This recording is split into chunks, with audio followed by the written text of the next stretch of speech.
ਦਿਲ ਦਾ ਕੋਈ ਮਹਿਰਮ ਰਾਜ਼ ਨ ਮਿਲਦਾ।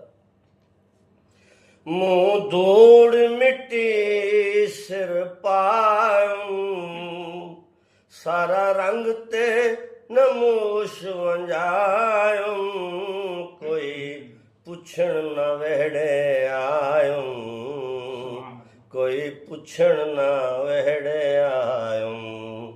ਹੱਥੋਂ ਉਲਟਾਇਆ ਆਲਮ ਖਿਲਦਾ, ਕੋਈ ਮਹਿਰਮ ਰਾਜ਼ ਨ ਮਿਲਦਾ। ਕਿਆ ਹਾਲ ਸੁਣਾ